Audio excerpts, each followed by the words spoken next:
The debut is happening for Dale Earnhardt Jr. And all Dale Earnhardt Jr. ever wanted to do, Ken, was race. A third-generation driver.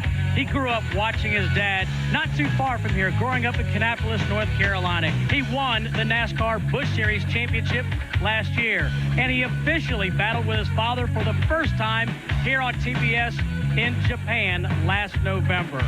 Finally, it was time to qualify this Budweiser car and make the Coca-Cola 600. A lot of pressure was on him, but he has a top 10 starting spot.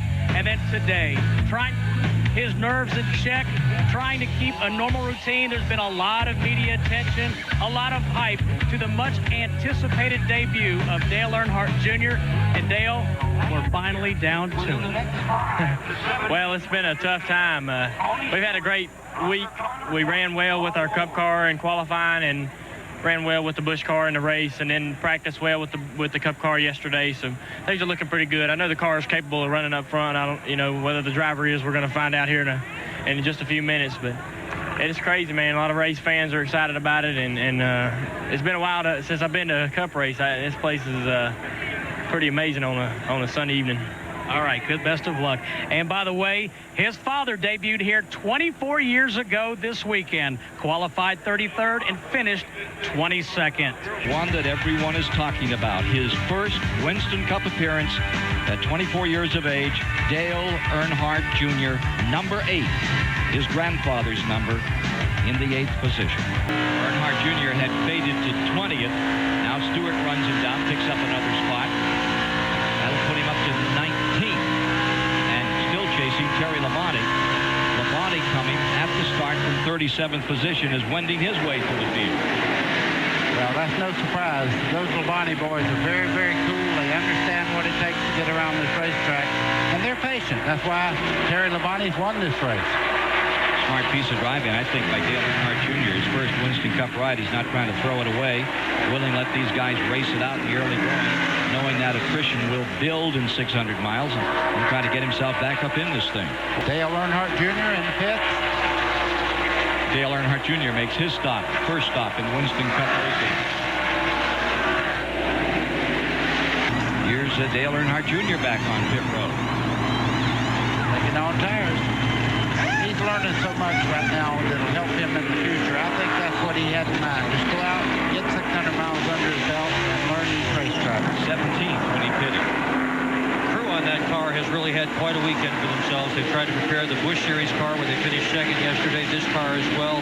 And incredibly, Tony Urie's father, the crew chief's father, passed away on Friday. Ralph Urie, and they are still here working on these race cars with a very heavy heart for sure. A lot of people remember Ralph Urie. He drove race cars around this area for a long time. He was a plumber from Kannapolis.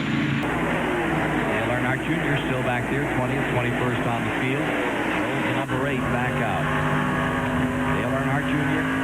making his first performance, his debut in Winston Cup racing here at Charlotte Motor Speedway. If you want to know why he stayed on the bottom of the racetrack so long, you cannot re-enter the racing surface till you get on the back straightaway. You never pull up in the preferred line coming out of the pit. Particularly at turn 1. You got it. Earnhardt Jr. with that number 8. That was the number that folks saw Dale Earnhardt himself bring out here back in 1975. And here's Earnhardt Jr. And he's showing 14th as he pulls on pit road. Having a great night in this Budweiser car. The debut performance for 24-year-old Dale Earnhardt Jr. And it's been a beauty for 600 miles. More of the leaders coming on pit road. The kid straps on new tires.